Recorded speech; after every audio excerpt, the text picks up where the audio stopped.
Rikthehemi sërish në studio në bisedën e nisur pak më parë. Ndalemi tek politika kombëtare. Ju zoti Anton vini nga shqiptarët e Malësisë së Madhe, në trojet nën Malinezi, siç i themin ne këtu. Dhe zgjimi, në mendimin tim, zgjimi i ndjenjes patriotike, jo se kanë, po e kanë në shkallën maksimale, vetëm edhe për shkak të shtypjes së vazhdueshme nën pushtuesit serbo-malazez. Por zgjimi i kësaj ndërgjegje dhe pjekja politike e një lëvizje kombëtare brenda radhëve diasporës, a mund t'i atribuohet në një farmase edhe televizionit shqiptarëve të Amerikës?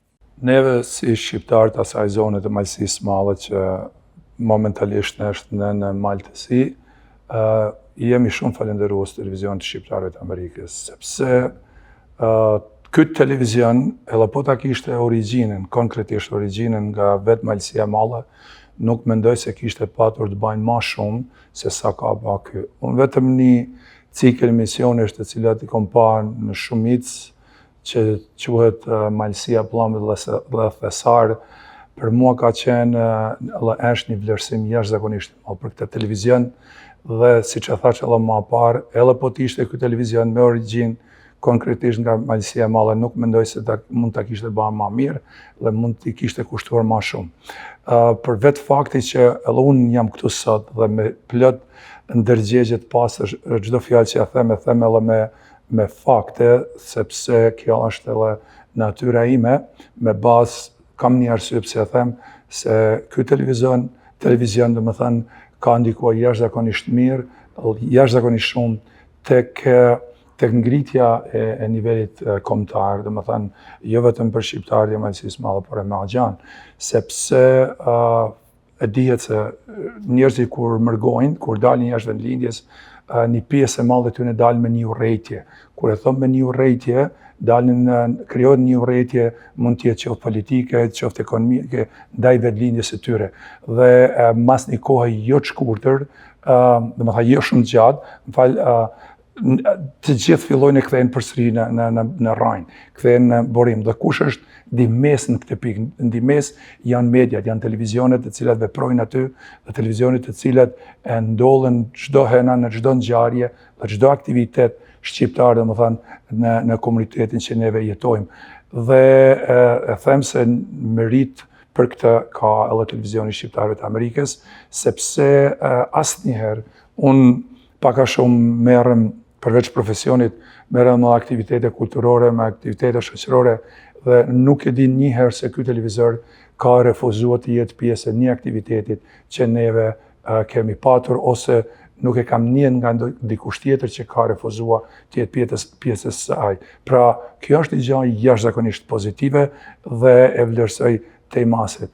Në një farë mënyre, mendoj që ky televizion ju ka shërbyer të gjithë shqiptarëve pa dallim, domethënë nga cila pjesë e trojeve shqiptare ndodhen, dhe si tillë gëzon një vlerësim, gëzon një respekt të komuniteti, duke qëndruar asnjëanës, pra siç e theksoj më parë, duke mbaj atë vinjen e drejtë, domethënë kombëtare, dhe duke e ruajt ato vlerat që neve të gjithëve na bashkojnë gjuhën dhe kulturën tonë shqiptare.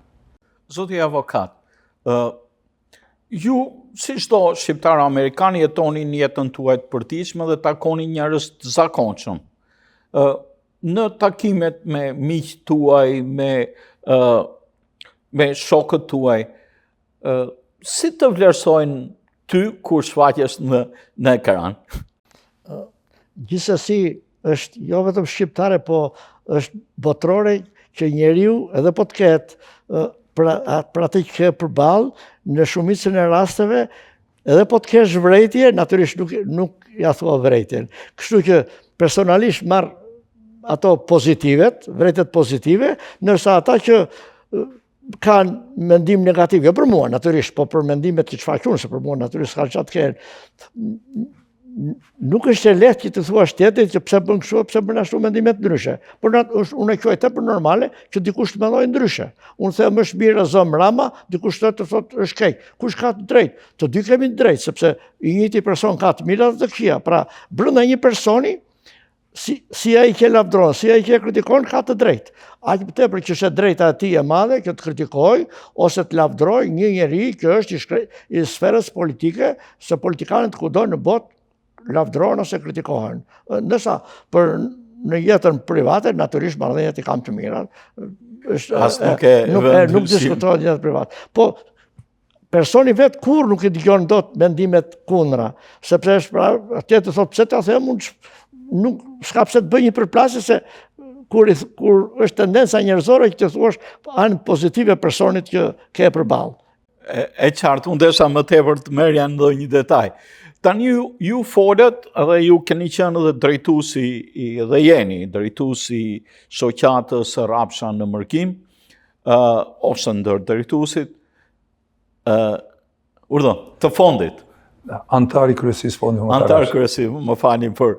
Megjithatë, qëllimi i pyetjes kishte të nxirrte më në pa rolin që ka luajtur televizioni i shqiptarëve të Amerikës në pasqyrimin e aktiviteteve artistike të grupeve, por dhe në kultivimin tek grupet folklorike ose grupet e kulturore të ndjesisë të qenit të pasqyruar, të lidhur me jetën e komunitetit, të qenit pjesë e këtij komuniteti, jo vetëm të spektatorëve që e shohin për momentin. Në fakt, ky televizor ka qenë pothuajse 99% pjesë të gjitha aktiviteteve që fondacioni jon ka organizuar që në vitin 2008 kënejna. Dhe sikur ky mos ishte, sigurisht se shumica aktivitetet do mbeteshin në hije dhe nuk do të dihej se kanë ekzistuar apo jo, ndoshta do mbeteshin në memorien e dokuj ose në fotografi e kështu me radhë. Pra, ky televizion ka bashkëpunuar jashtëzakonisht mirë, jo vetëm me shoqatën tonë, por me të gjitha shoqatat shqiptare këtu në Michigan dhe ka qenë gjithmonë përkrahës dhe është përkrahës i çdo aktivitetit tonë në mënyrat nga më të ndryshme, duke pasqyruar aktivitetin, duke ndihmuar aktivitetin dhe duke e promovuar aktivitetin. Dhe si rrjedhë e kësaj, unë mendoj dhe me kujtohet se në vitin 2010 kemi shpërndarë një fletë falënderimit për vlerësimin e punës që televizioni ka bërë në bashkëpunim me shoqatët tonë. Dhe unë mund ta them edhe një herë se ky televizion ka një vlerësim të madh sepse pasqyrimin e aktivitetet dhe të ngjarjes e bën ashtu siç e ndodh, sepse siç e dini, neve jetojmë në një kohë që pasqyrimet nuk janë reale, pasqyrimet edhe të vërtetat edhe deformohen. Biles e thash edhe më parë, media është pushtet dhe ajo ndikon shumë në formimin dhe krijimin e shoqërisë, qoftë pozitiv ose negativ. Para një 2-3 ditë isha aty me pak thjesht në një rrjet social, kisha pak kohë, edhe ishte një fotografi me pamjen e rrugës Shëngjinit në Velipoj dhe shkruan të aty mirë se erdhët në Michigan. Për shembull, domethënë shumë njerëz që ndoshta nuk e njohin atë vend, mund thonë që wow, sa bukur kanë ka Michigani, dhe ana si thas. E kam fjalën tek vërtetësia në Michigan. Ishte bërë gabim apo nuk ishte bërë gabim? Është e qëllimshme, njerëzit donë me promovua gjoja se isha këtu, isha atje. Dhe por ama rinia, njerëzit domethënë fatkeqësisht i pjesë madhe i marrin gjanat të vërteta ashtu siç i shohin, pa me vërtetuar domethënë thënë vërtetësinë e atij lajmit.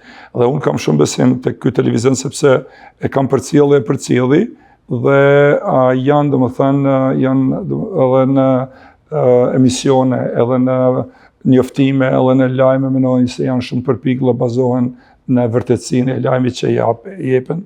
Dhe kështu kjo është ajo që mua vërtet më bën me dash ky televizion edhe normalisht se edhe më përkrah, sepse përveç një televizioni lokal që është TV Bojnë në zonën e Malësisë së Madhe, nuk e njoh një televizion tjetër shqiptar që ka përkrellë, ka pasqyrua kulturën e shqiptarëve të Malësisë Malle dhe shqiptarëve në përgjithësi. Pra, vërtet jam mirënjohës për bashkëpunimin me të gjitha shoqatat dhe me gjithë komunitetin, duke mos qenë një anshër, por duke të qenë real në pasqyrimin e gjitha aktiviteteve. Po ndërpresim këtu bisedën për një pauzë publicitare, do të kthehemi pas pak minutash.